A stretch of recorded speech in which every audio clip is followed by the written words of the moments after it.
जैसा कि आप और हम जानते हैं कि जब भी किसी का निधन होता है तो यहाँ पर अक्सर बात की जाती है पुनर्जन्म की। और ये पुनर्जन्म उस शख्सियत के साथ जुड़ता है जो शख्सियत इस देश में अपना नाम कमाती है। जब लेट एक्टर सुशांत सिंह राजपूत का निधन हुआ था, उस दौरान भी सुशांत सिंह राजपूत के पुनर्जन्म को लेकर सवाल उठे थे।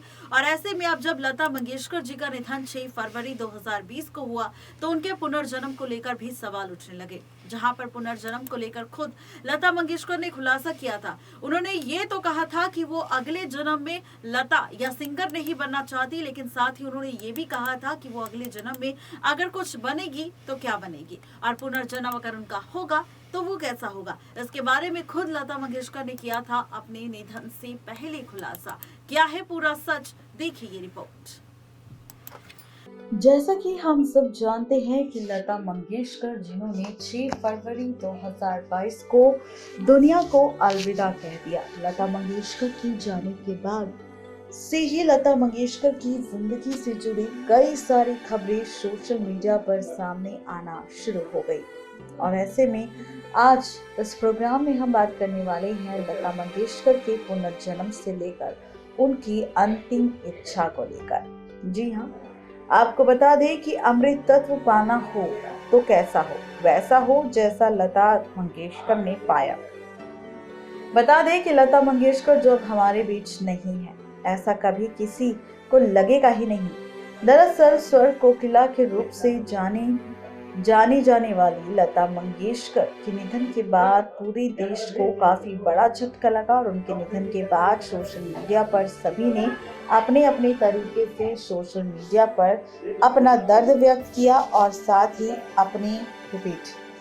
जी हाँ, जहां पर लता मंगेशकर जी को लेकर एक और बड़ी खबर सामने आई है, जहां पर आज हम बात करने वाले हैं। कुछ लोग शायद समझ पाएंगे और कुछ लोग नहीं समझ पाएंगे, लेकिन लता मंगेशकर जी की जिंदगी के पहलुओं में से एक पहलू ये भी था जब लता मंगेशकर जी ने खुद अपने पुनर्जन्म पर खुलासा किया था। लता मंगेशकर जी ने खुद ये बात कही थी कि वो अपने पुनर्जन्म में आखिर क्या बनना चाहती थी। ये बता गई थी लता मंगेशकर। बड़ा अजीब सा लगता है लेकिन रोचक भी है। आज इस प्रोग्राम में हम इसी आखिरी इच्छा पर खुलासा करेंगे। आपको बताएंगे कि हिंदू होने के नाते तो ये सब सोचते ही हैं और इस बारे में हमेशा मन में सवाल भी बना रहता है। प्रार्थना करते हैं कि प्रभु अगला जन्म देना तो मनुष्य बनाना, भारत में ही जन्म देना, लेकिन ये सब हमारे कर्मों पर आधारित होता है। हमारा जन्म कहाँ होगा, हमारी योनि क्या होगी, ये सब हमारे कर्मों पर निर्भर करता है।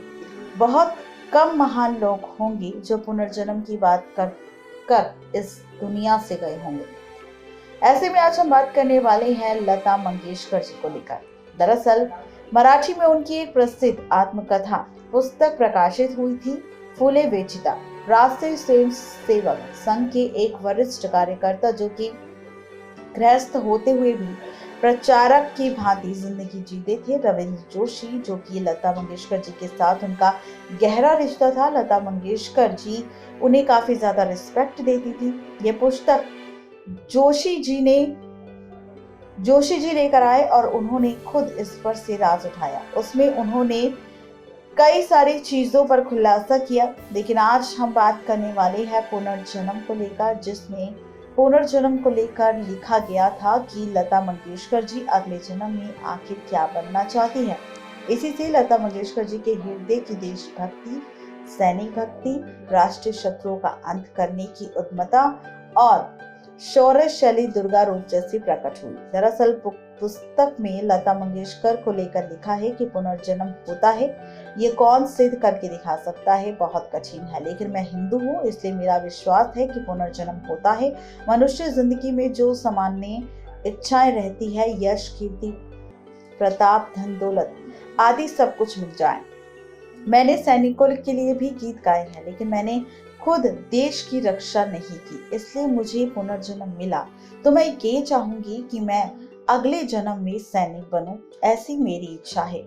लता मंगेशकर जी चाहती थी कि अगले जन्म में वो सिंगर ना बने, बल्कि वो इस देश की रक्षा करने के लिए एक अच्छी सैनिक बने।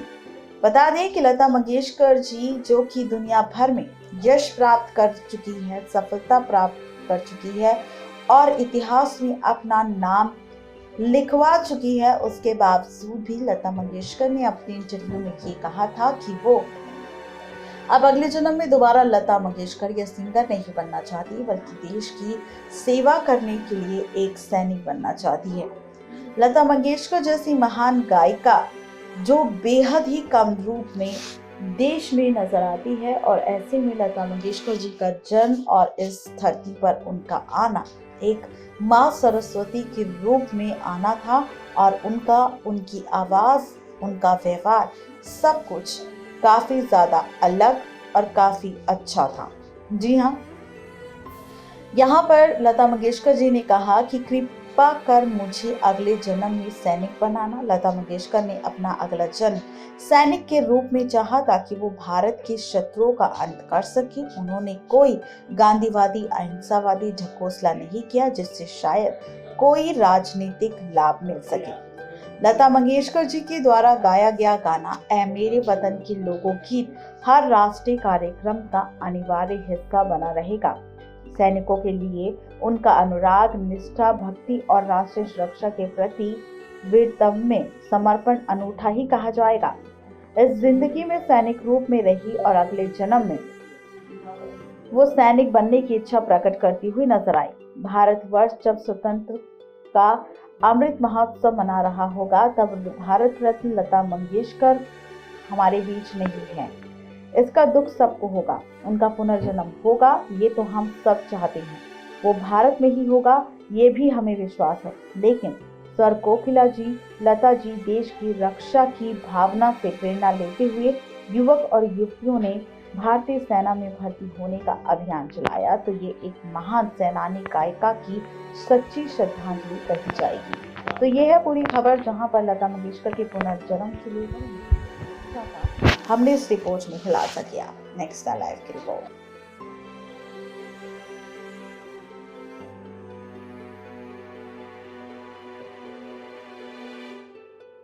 तो देखा आपने, ये थी आज की स्पेशल रिपोर्ट लता मंगेशकर को लेकर, जहां पर लता मंगेशकर ने खुद अपने पुनर्जन्म पर खुलासा किया था। उन्होंने बताया था कि वैसे तो वो अपना पुनर्जन्म नहीं चाहती, लेकिन जिस तरीके से हिंदुत्व में उनका जन्म हुआ है, वो चाहती है कि भारत देश में उनका दोबारा जन्म हो, देश की रक्षा करते हुए वो सैनिक के तौर पर फिर से इस दुनिया में जन्म ले, और उनका अगर पुनर्जन्म हो तो वो देश की रक्षा करने के लिए ही इस धरती पर वापस आए।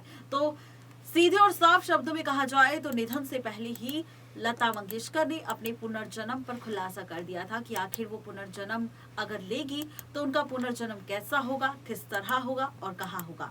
आज के इस रिपोर्ट में सिर्फ इतना ही। तब तक के लिए गुड बाय।